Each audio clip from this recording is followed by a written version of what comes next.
57 News at 4:30. A handful of women are attacked and raped, and now the man allegedly behind the crimes is behind bars. Could have been anyone in this community. But a possible communication breakdown between police and the public could have put more women at risk. And only on ABC 57 News. Here, if they have nothing, all they've really learned is maybe how to be a better criminal. Locked up and learning. ABC 57 is taking you inside a correctional facility that's giving inmates the opportunity of a lifetime. It's the only thing that's going to give me a chance to be successful when I get out. How they're serving time and making the grade. Good morning, Michiana. Welcome to ABC 57 News at 4:30. I'm Rachel Brown. Emily Evans has the morning off. We've been following important stories overnight, but first we want to get a check of the weather, and for that we will send it over to ABC 57 meteorologist Greg Bobus. Good morning, Greg. Hey, good morning. A few changes in the forecast from today as opposed to yesterday, and they're good ones this time around. Our temperatures are going back to the same ballpark as yesterday, but we're going to see a lot more sunshine to start. We're a little bit cooler this morning. If you woke up with us yesterday morning, talking about all morning how today would be a cooler start, and we're there. We're in the 50s. Last 12 hours have quickly taken us from 74 degrees to 56. That's where we sit in South Bend. 57 degrees in Elkhart, 57 in Granger and Niles as well. We'll move up near the lakefront.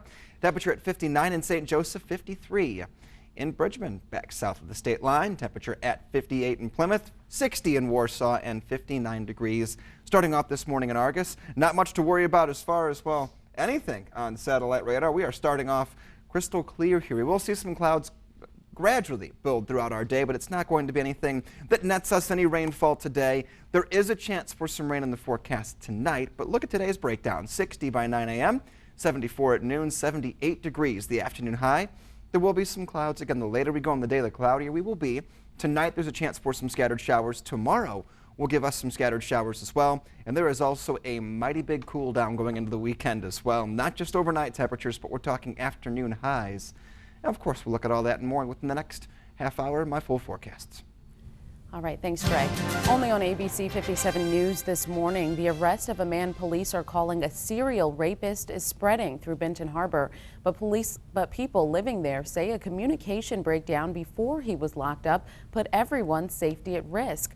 This is the man, Marcus Stewart, who police say raped 3 women and attempted to rape a 4th, but she managed to fight him off. We talked with people in the community who told us police didn't do a good job alerting citizens to the threat.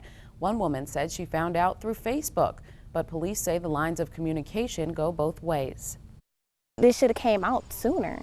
That let the people know. The people had a right to know about this. We were in a neighborhood that people said, well, we saw a suspicious guy following girls all day. We said, why didn't you call the police? We just didn't. Police say they couldn't alert the community until they were sure the 3 rape cases were connected. Right now, Stewart is locked up on home invasion charges. Prosecutors will decide whether they will pursue sex crime charges as well. And happening tonight, the Berrien County Sheriff's Department is hosting the first of 3 nights of self-defense classes for women. The 4-hour class will teach women 14 and older basic but effective tactics to protect themselves in rape situations. The classes are free. You must attend all 3 dates to complete the class. Tonight's session starts at 5:30 at the Orinoco Township Department on Snow Road. More information on the program is on our website, abc57.com. A woman who was hit by a pickup truck is recovering in a South Bend hospital this morning. Berrien County Police tell us the woman was walking with her young son across the intersection of Cass and Ferry Streets. As they were crossing, a pickup truck made a left turn at the light and crashed right into the pair. It happened just before dusk last night. The boy had minor injuries. Medics airlifted the woman to a hospital in South Bend, but have not given us an update on her condition. Middle schoolers in Buchanan had a bit of an extended summer break, but tonight they will be back in the classroom for orientations. School officials finished the final walkthrough of the revamped campus yesterday, but tonight's orientations won't be there. Instead, parents and students should show up at the high school at the time on your screen. The first day of class is Monday, September 14th. There will soon be one more option for out-of-towners in Elkhart. Crews plan to break ground on a new hotel in just a few months. But we talked with some people living in the area where it's going to go. They told us they think the city's already got plenty of hotels. Right now, there are close to a dozen hotels at the North Point Plaza off the toll road, not counting the new Holiday Inn Express. People do come into town. They have plenty of places to choose from as far as hotels and motels go.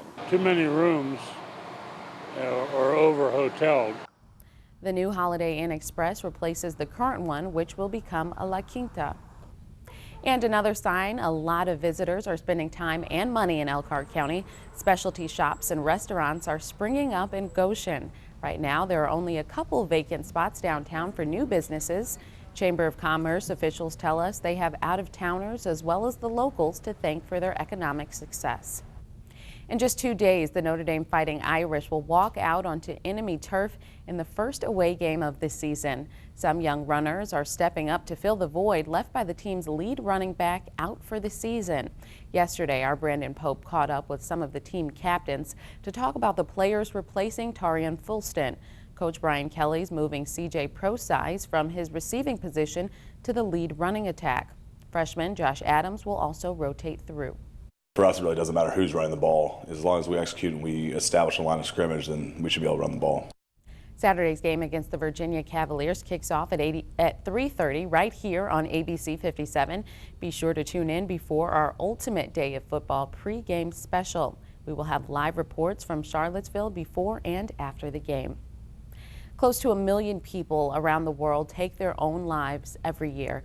And tonight, a group will hold an outdoor vigil to remember those lives lost. The vigil is part of World Suicide Prevention Day. Organizers are hoping to help those struggling with suicidal thoughts with direct support from people in their lives. Tonight's vigil is happening at Buter Park in Mishawaka at 8 o'clock. Time now 4:37. Tonight, a story you will only see on ABC 57 News.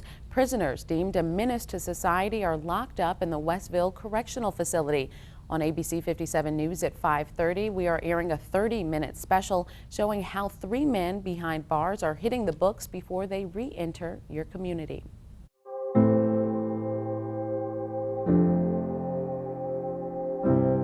It's probably one of the greatest accomplishments I've had my whole life.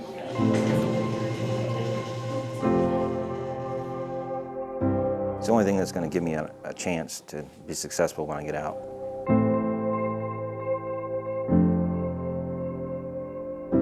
This is something that I can take with me when I leave here, and that's not an opportunity that you get in prison a lot.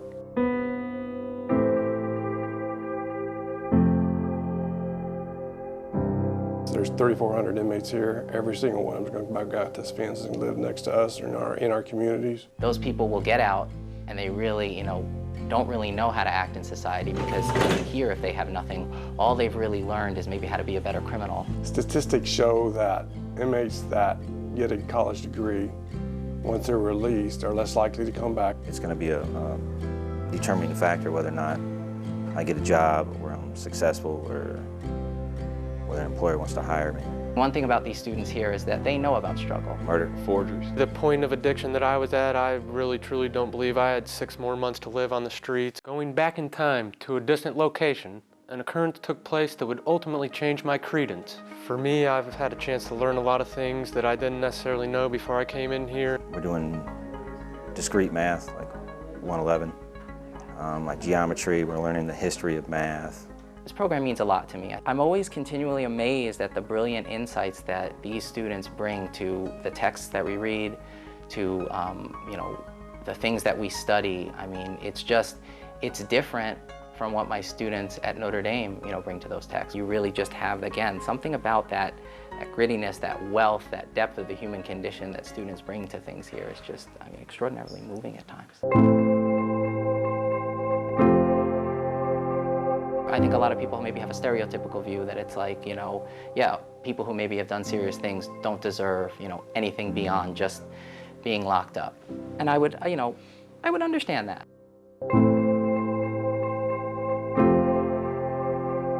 But then I would say, okay, let's look at the status quo.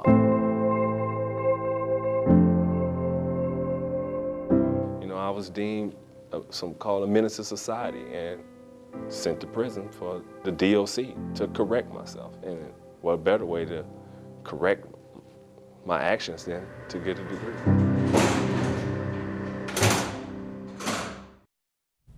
All right, time now 4:40. The race for the Republican ticket to the White House is full of contenders from across the spectrum. Never, ever, ever in my life have I seen any transaction so incompetently negotiated as our deal with Iran. But there's at least one thing most of the candidates are agreeing on: the Iran nuclear deal. And in an era where societal labels are considered a bad thing, officials in New York are saying put a label on it. We'll explain what it means for diners in the Big Apple. And temperatures today look a lot like yesterday. A few good changes in the forecast. A little cool to start this morning in the 50s, but we only get cooler from here as we head toward the weekend. All those details up next.